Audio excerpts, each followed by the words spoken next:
CAMFM. It's 97.2 CAMFM. Good morning, Cambridge. It's absolutely wonderful being here. Good evening, one and all.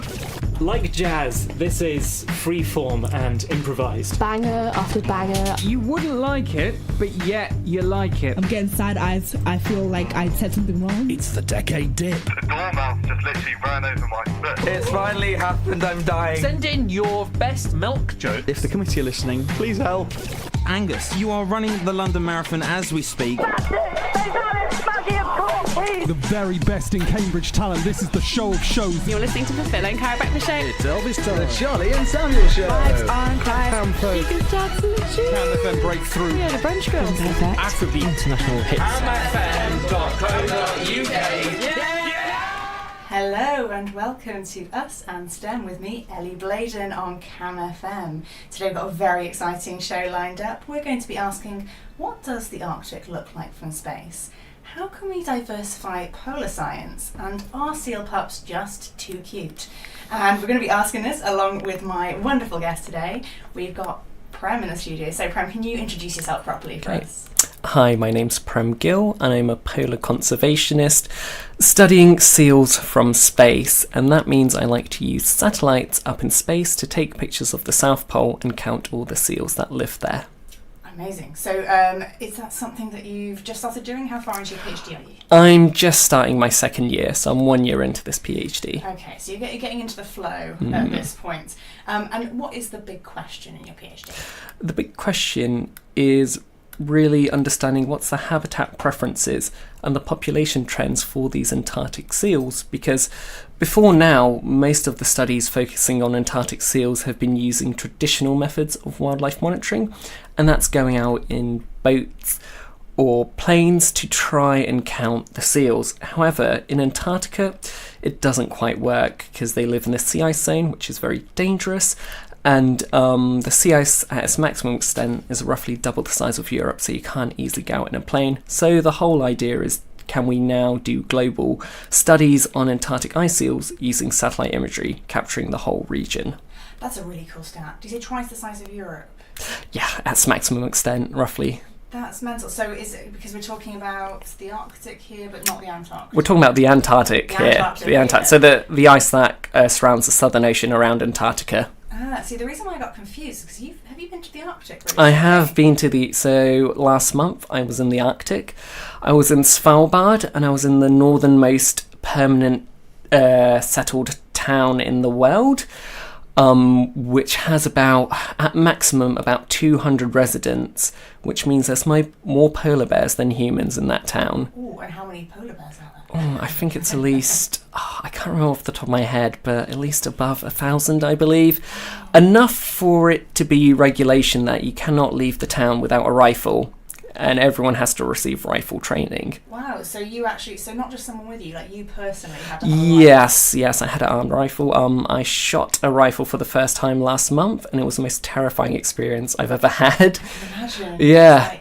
So I'm guessing you didn't have to shoot a polar bear? Luckily not, no. A polar bear showed up at the bar at the base one day before we arrived, and then it came back the day after we left, so we missed it. Just wanted a drink? I think so, yeah. Okay, so no scary polar bear stories. So you didn't see one in person?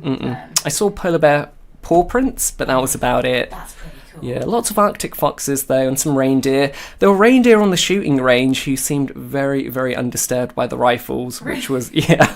Why are they so used to it? Are there that many people shooting? I think maybe. Okay. What was the coolest thing about being out there?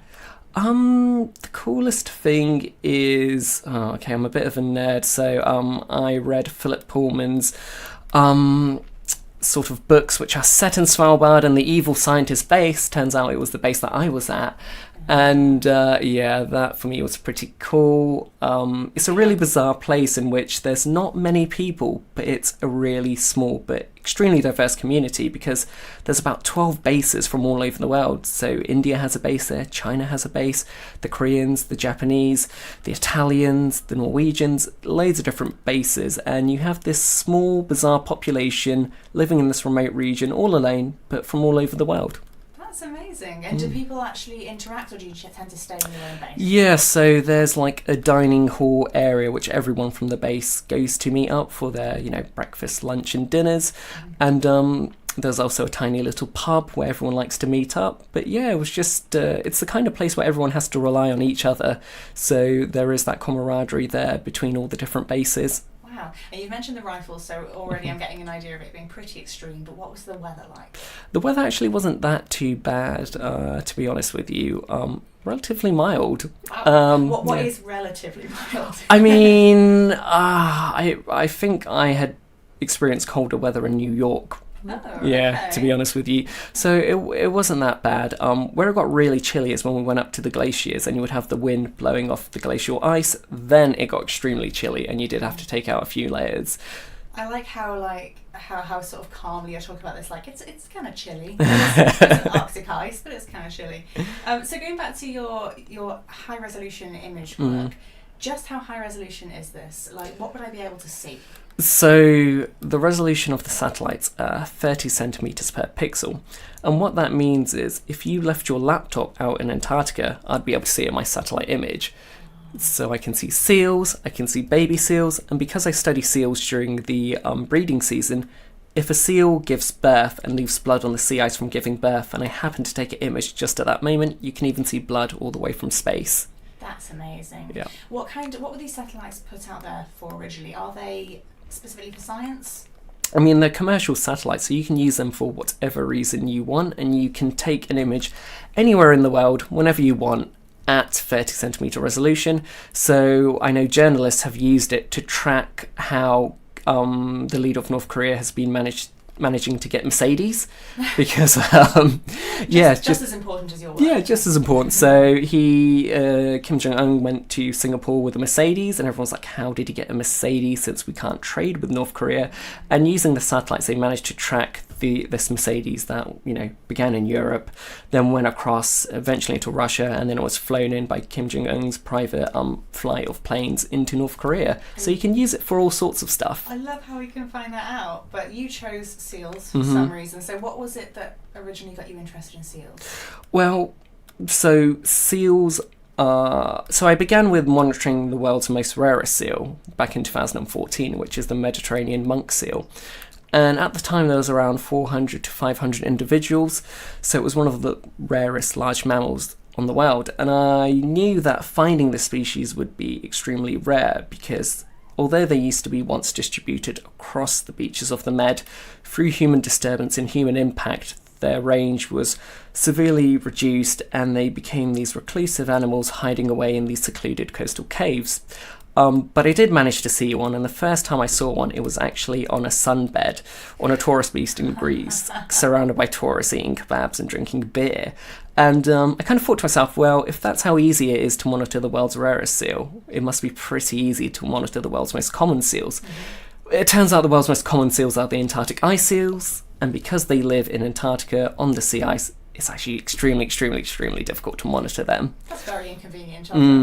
But they're extremely important in that the Antarctic seals act as indicators for the status and the health of the whole Antarctic ecosystem. And the reason why that is because they are the largest consumers of Antarctic krill, and Antarctic krill are sort of the lifeblood of the whole Antarctic marine ecosystem. Virtually all the predators, from penguins, fish, squid, whales, seals, and so on, all rely on Antarctic krill. So if you have a change in the distribution or the abundance of Antarctic krill, it has an impact on the whole ecosystem. And Antarctic krill, not only are they impacted by climate change, but they're one of the few species in Antarctica where direct exploitation is legal. And what I mean by that is that if you go down to your local branch of Boots, you can pick up a pack of omega-3 oils sourced from krill in Antarctica.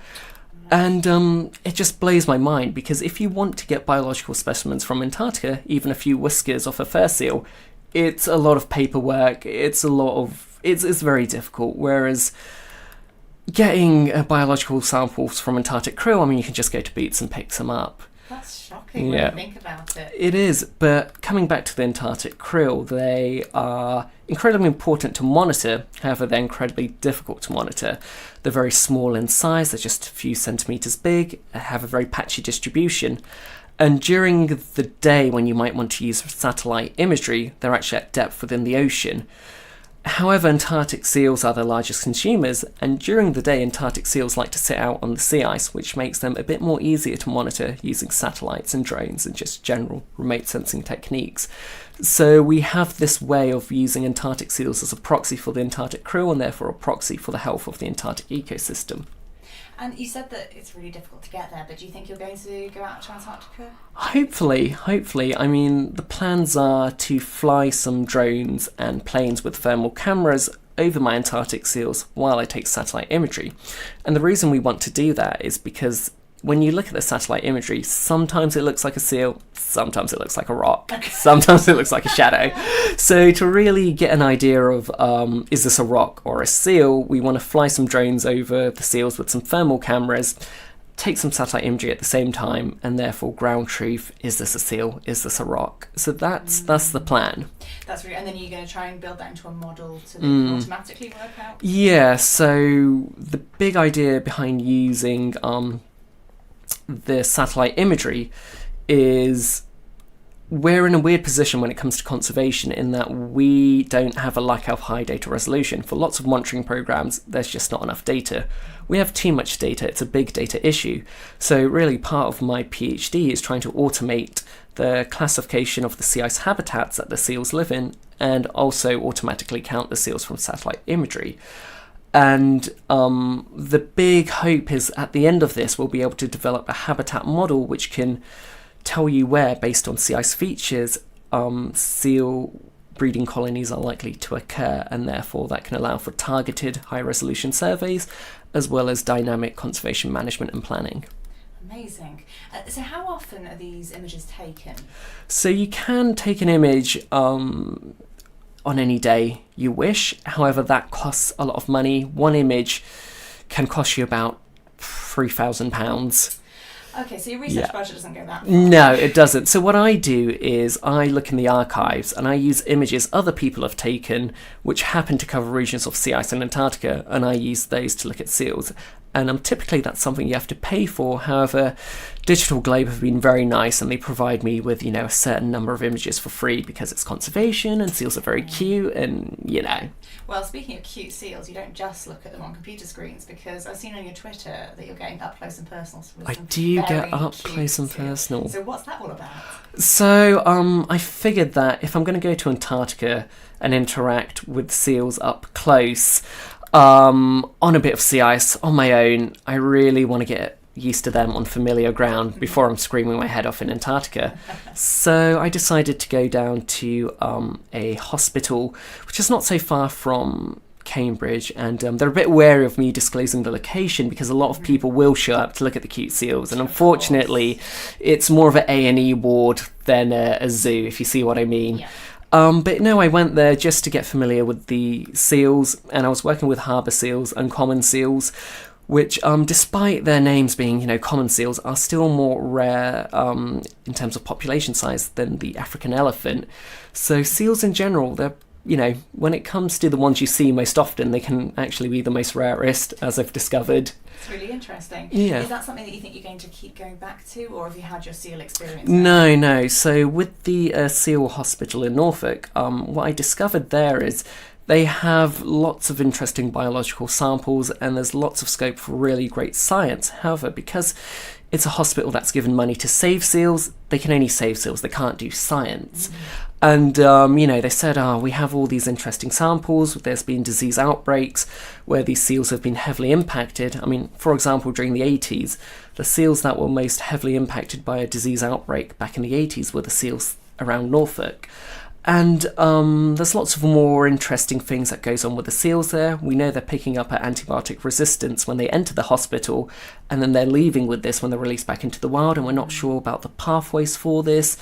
And, there were smaller disease outbreaks which impacted the seals, and I collected blood samples for that, but they just didn't have the money to analyse those blood samples. So what I'm doing now is I'm trying to organise internships for, say, working class students who might typically find it a bit more difficult to get a foot into conservation to come work with me up in the Seal Hospital, Norfolk, and do some science there and do a bit of handling of the seals and just get their foot in into conservation in a very sort of cost-effective way, but yeah, at the same time doing lots of interesting and great science. So that links well with a lot of outreach that you do. Mm-hmm. You're obviously very interested in getting people from different backgrounds Mm-hmm. into polar science, or I guess science in general. Mm-hmm. So you founded, what would you call it, a network Mm-hmm. of ethnic minorities in polar science. Mm-hmm. So what do you do with that?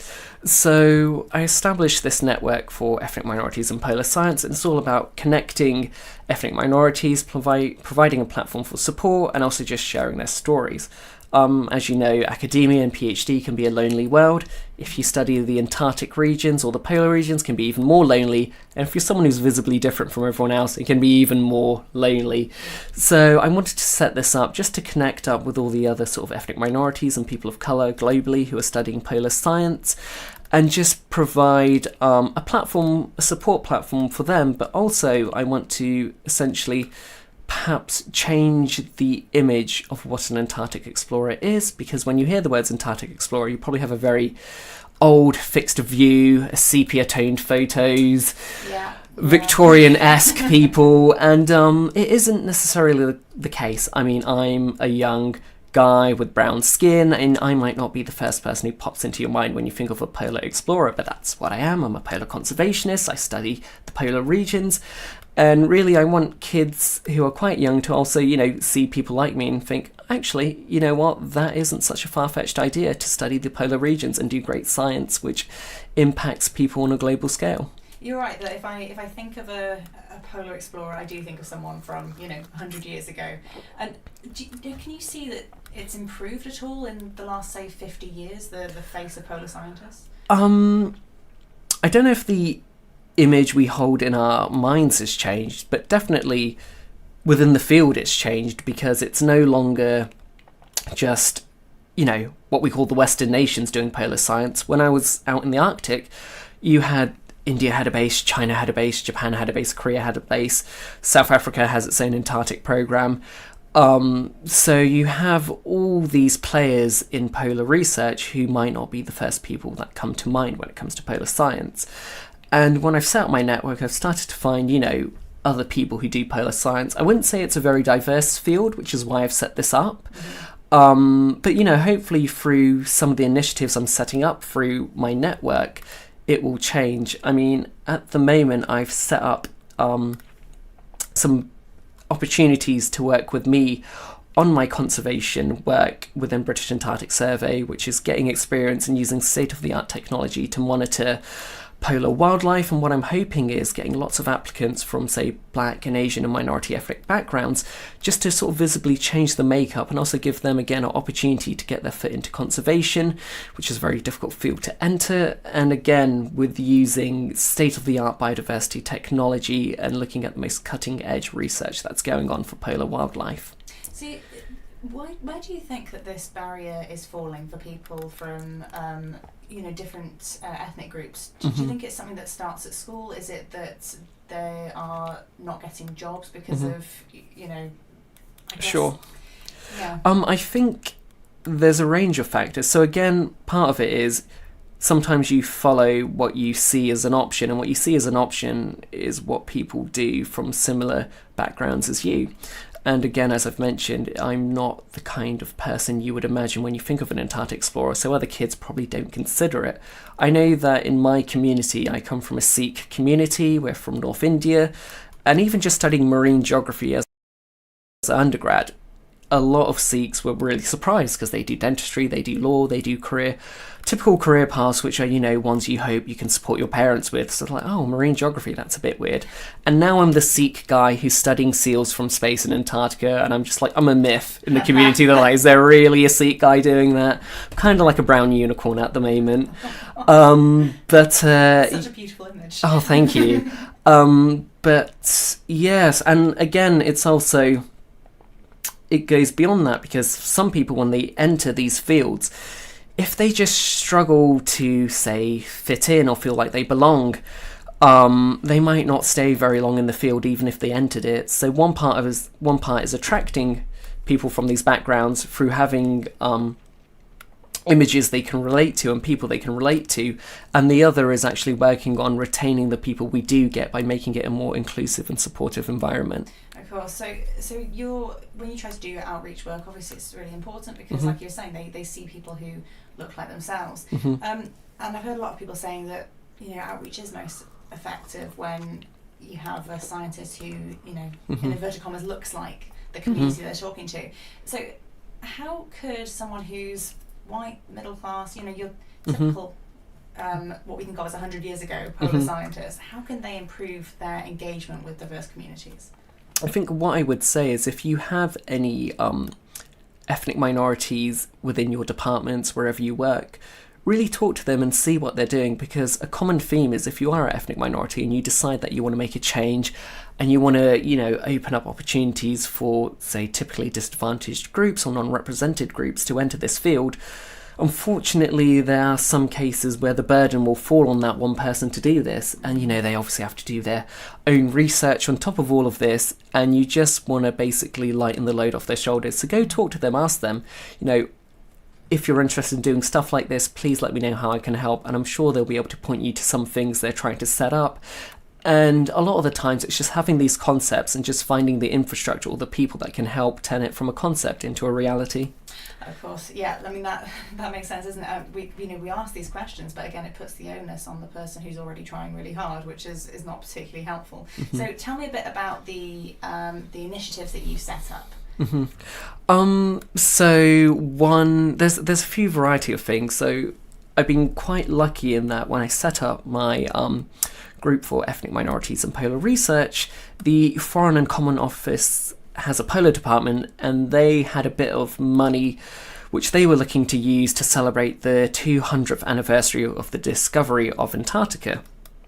And they've done a lot of work on women's representation, and they thought, well, what's one field we haven't had a chance to really engage with yet, and that was attracting ethnic minority researchers and talent from these backgrounds into polar science.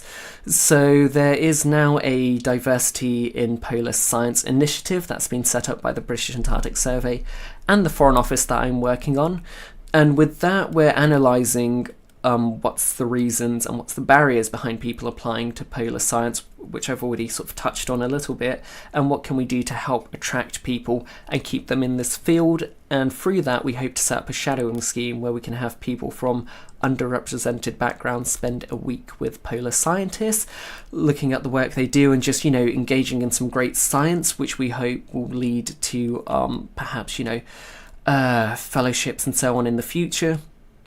There's also the work I mentioned earlier, where I'm setting up these opportunities for people to come work with me on my polar science using satellite imagery to study wildlife. But one thing I'm also doing, because these initiatives all sort of focus on people who are already sort of within university, and a lot of the work has to be also done with people at a young age and just gearing them from a young age to realise there's all these options. So one thing I'm trying to do is make a grime song from the noises of my seals and the noises we have of the southern lights, because in Antarctica we have these low frequency radio receivers which picks up let's say outer space noises.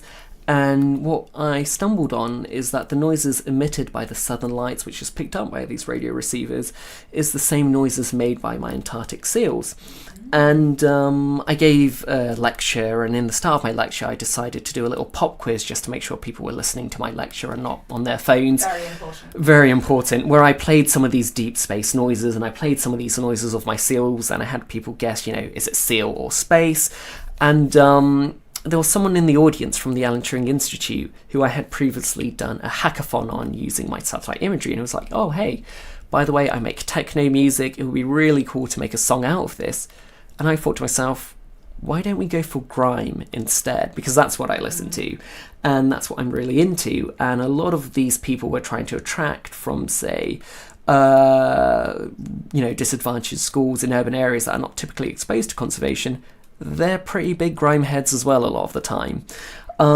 So now the idea's morphed into working with school kids to create this grime song, which is going to feed into this 3D immersive virtual reality experience, which is going to tell people the plight of the Antarctic seals, the latest science techniques that's going on, and also the face of polar science today, which isn't, what we imagine it to be 100 years ago.